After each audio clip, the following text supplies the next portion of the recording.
Alhamdulillah, wassalatu wassalamu ala man la nabiyya ba'dah wa ala alihi wa sahbihi wa man wala wa ba'd.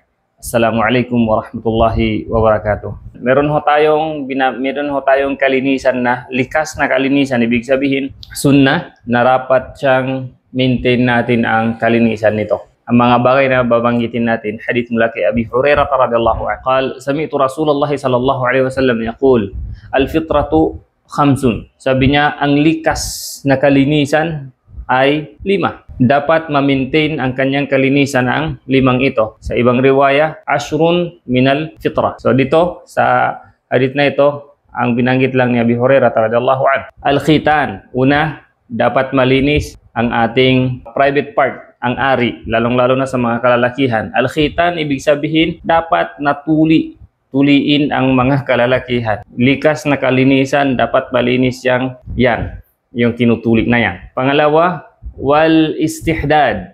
Ang istihdad, yung mga greeny na tumutubo sa ari ng mga tao. Hindi po greeny, blacky, yung mga itim na tumutubo sa, in short, sabihin na lang natin kung ano siya. Siya ho ay bulbul na tumutubo sa private part. So dapat ho yan malinis. Pangatlo, kassu syarib. Ang syarib, ito ho siya. Ang lihya, itong nasa ibaba. Kasru asyarib. Dapat ititriman ho siya. Kasar. Wa taqlimul adhafir. Ang pang-apat ay dapat maintain ang kalinisan ng ating kuko. Ang panglima, wa naqful ibit. Pagtanggal ng mga bulbul ng ating kilikili. So yun ho, ang hadith na ito.